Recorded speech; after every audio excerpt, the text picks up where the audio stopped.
omukulu tusanze okulaba nsanyusa basanga oli otya Hanson Baliruno ndi bulungi nnyo yes batugamba nti gwateeka ssente mu Purple Party ekintu kino kiri kitya bituufu oba siteeka ssente mu Purple Party nanyini Purple Party Douglas is just my friend mukwano gwange kati for example singa obeera ng'olina embaga ng'ogenda kuwasa n'ofuna abantu ne bakusonderako ono nakusonderako ono nakusonderako ono nakusonderako kati omusonzi omu olina amusonga mu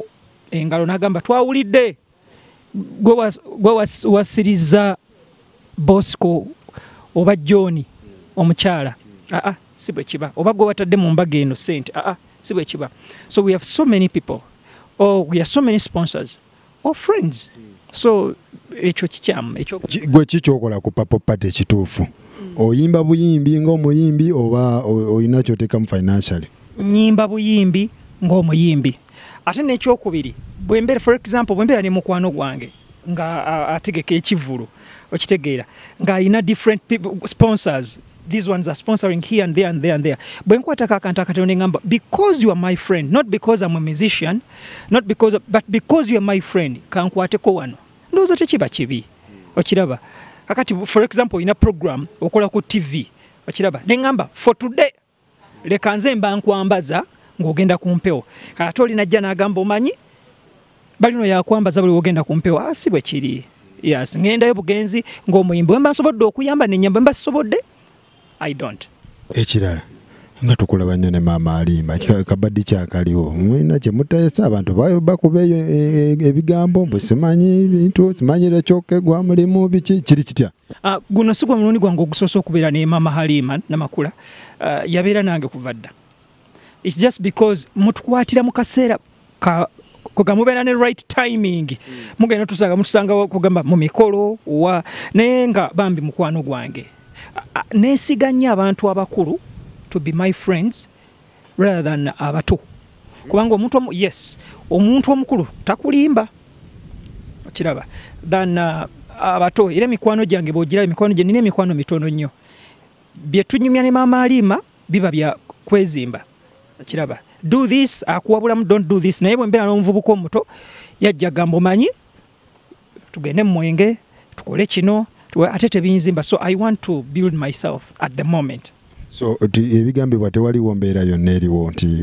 gwe mulina kye mugoba ne maama Halima tewali kye tugoba n'ekyokubiri nze Baliruno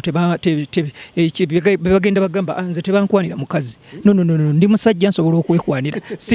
sisobola tuma muntu yenna nti owange Faruku geno onjogere ne muwala wa gundi oba n'oyo muwala no I go there by myself neyogerera so if bwaba bagamba manya anfunira Rachel K no Rachel K is a woman I can go there and I tell her you know what girl I love you you know naye no si bituufu bya Rachel K Rachel K sigwa mulimu no Rachel K ina bawe muzungu Rachel omwegana Rachel K Rachel K lwaki omwegobako bolo no simwegobyeko simweganye bwemba mwagala you know free choke tekitiisa it's not a crime magaba nange era bwe kibanga kitufu nvayo ne magaba nange nze choke tulina kye tutambuza but there is nothing it's all about business and friendship Rechoke ina bawe musajja mu America mweru yes nabasanga ko kuserene nendowooza nti oba just bya naye bwoba okikiri yalinze nga bwe kitobo kiri ddala ate oli musajja mulokole ate n'ekirala watusanga ku Serena on top of that watusanga ne maama we kakati nze Baliruno ndi musajja muganda sobola kutuuza nazaala wange tuuza ne mukazi wange okanemba tuuza ate nembeera nga ndi kumpi ne nazaala wange ate nga neekulukunya ku nazaala wange bintu bya WhatsApp bisoboka ebyo sibikola ndi musajja muganda so therefore mama Halima maama wange Rachel my sister muko waffe muzungu ali mu America so tobirimu ebya Rachel ekirala ekisembayo bebekulu bamukubya obucupa nga gwe omuyimbi ekintu ekyo kyogerako ki siwagira muntu yenna kuba muyimbi bucupa that's not right because oluvannyuma lw'obucupa kye bajja okuzzaako gajja kuba mayinja ate oluvannyuma lw'amayinja ndowooza baleete masasi I think that is wrong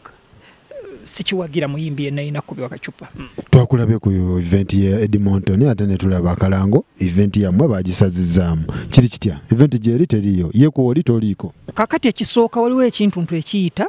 kiringa ki event ekyo kifu. Event entuufu eri Canada Edmonton eyo Speaker wa Parliament gyagenda ne ba delegates abenjawulo okuva mu Uganda. Naffe abayimbi gye tugenda Edmonton mu Canada wakawe tugenda between ennaku z'omwezi 10 paka 11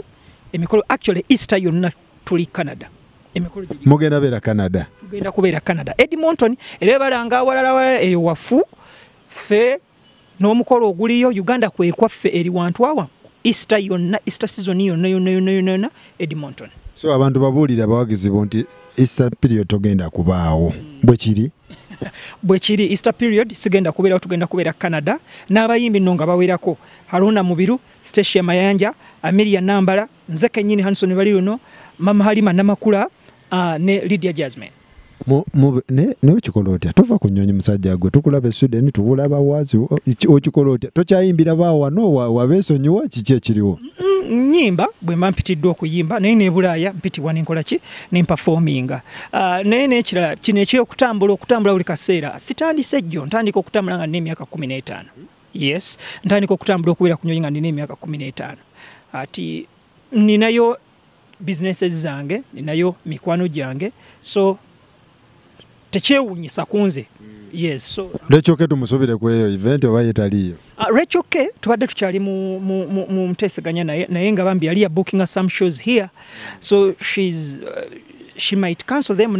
chovula tetumwogerako kubanga she hasn't decided. Yes. So event jeri si bituufu biri ebigamba ambo speaker taliyo simanyi bamutwala oba weejo. Speaker talina gyagenda tugenda kulinya ne speaker ffenna ennyonyi tugende Edmonton Canada. Speaker ali ku mukolo gwaffe Edmonton Canada tali wantu walala wonna. Speaker kyo wa East Africa oba waffe Kampala Kadaga. Speaker owaffe Mama Rebecca Kadaga alitwala tugenda naye yali ku mukolo gwo. Tweyanziza.